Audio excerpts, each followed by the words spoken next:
Nigerian Instagram celebrity Ramon Abbas, popularly known as Hushpuppi, has now been arraigned in a court in California, United States. Today, on Shadows of the Internet, we uncover the story of digital deception on a massive scale, a tale of luxury, lies, and the dangerous allure of online wealth. This is a story that shows how social media can become the perfect stage for criminal enterprise, where glamour masks devastating fraud. This is the story of Ramon Abbas, better known to the world as Hushpuppi, the Instagram influencer whose lavish lifestyle hid one of the most sophisticated cybercriminal operations of our time. Ramon Abbas was born on October 11, 1982 in Lagos State, Nigeria. By all accounts, his beginnings were humble. Reports suggest he once sold second-hand clothes on the streets of Lagos, the son of a cab driver trying to make his way in the world. But by 2011, a different Ramon Abbas began to emerge online. This version called himself Hushpuppi, the billionaire Gucci master, and Ray Hushpuppi. His Instagram account became a window into a world of unimaginable luxury. Private jets, exotic cars worth millions, designer clothes from Gucci, Fendi, and Louis Vuitton, boarding helicopters with celebrities and footballers. Hushpuppi's feed was a master class in lifestyle marketing. He posed with stacks of cash, showed off his collection of luxury watches, and documented stays at the world's most exclusive resorts. His apartment at the Palazzo Versace in Dubai became the backdrop for countless posts showcasing wealth beyond most people's wildest dreams. To his hundreds of thousands of followers, Hushpuppi wasn't just an influencer. He was proof that dreams could come true. He claimed to be a successful real estate developer, a self-made entrepreneur who had risen from nothing to everything. His message was intoxicating. If he could do it, so could you. But behind the carefully curated posts, the designer clothes, and the private jets, Ramon Abbas was orchestrating something far more sinister: the web of deception. What Hushpuppi's followers didn't know was that their idol was running one of the most sophisticated cybercriminal networks in the world. While he posted about real estate deals and business ventures, Abbas was actually the mastermind behind business email compromise frauds, money laundering schemes, and cyber attacks that spanned the globe. His operation was breathtakingly ambitious. In one scheme, Abbas and his network defrauded a U.S. law firm out of approximately $40 million. In another, they illegally transferred $14.7 million from Malta's Bank of Valletta through false international transactions, moving money to accounts in the United States, the United Kingdom, Czech Republic, and Hong Kong. The attack was so serious that Malta's Prime Minister was forced to address Parliament. But perhaps the most shocking was their plan to steal $124 million from an English Premier League football club. Abbas didn't just commit these crimes. He used the proceeds to fund the very lifestyle that made him Instagram famous. The irony was devastating. Millions of people were following someone they thought represented success and aspiration, when in reality, they were watching stolen money being flaunted in real time. The prophetic warning. Not everyone was fooled by Hushpuppi's facade. In Nigeria, he had earned the reputation of being a Yahoo boy, local slang for a cybercriminal. Those close to him knew the truth, and some tried to warn him.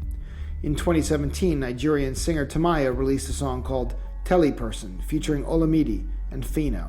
The lyrics, while not naming Abbas directly, seemed aimed at him, accusing him of being a swindler, of wasting money on designer clothes instead of legitimate investments, and warning that authorities would eventually catch up with him. The song contained what many now view as a prophetic line, warning that he would soon be caught by authorities. Abbas, however, seemed unfazed.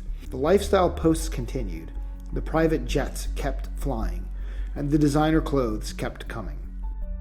On a night in June 2020, Abbas was living in his usual luxury at the Palazzo Versace in Dubai, perhaps planning his next Instagram post or counting the latest proceeds from his criminal network.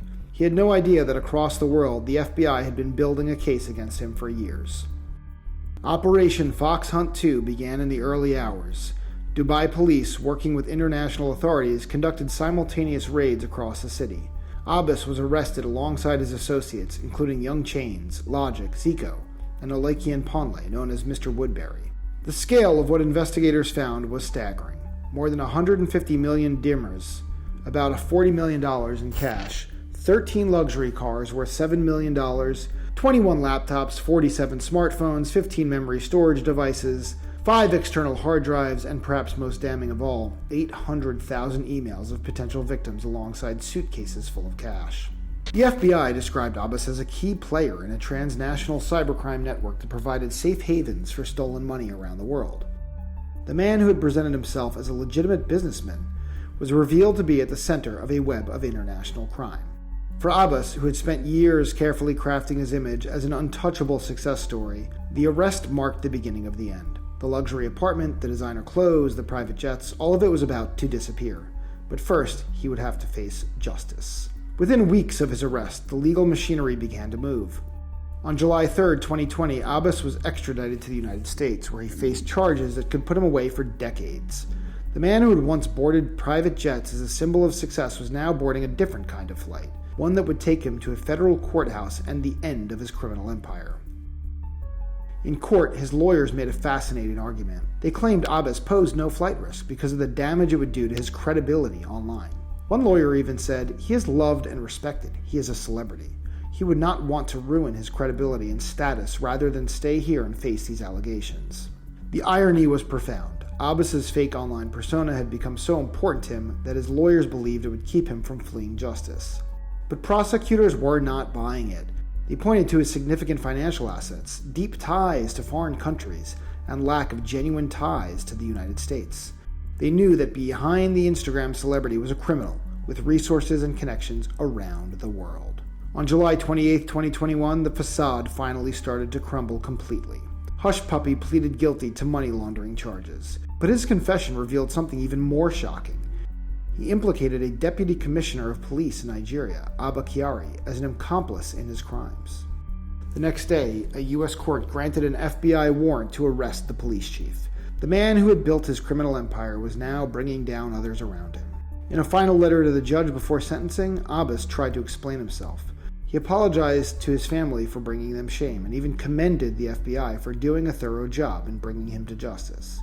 It was a far cry from the confident, untouchable persona he had projected online. On November 8, 2022, Ramon Abbas was sentenced to over 11 years in federal prison. The man who had once lived at the Palazzo Versace was now destined for FCI Fort Dix in New Jersey, with a scheduled release date of August 6, 2029. The billionaire Gucci master would spend the next decade in a federal prison uniform, far from the designer clothes and private jets that had defined his online identity. Hushpuppi's story didn't end with his sentencing. In November 2022, Curtis James Jackson III, better known as 50 Cent, announced plans to create a television series about Abbas's life.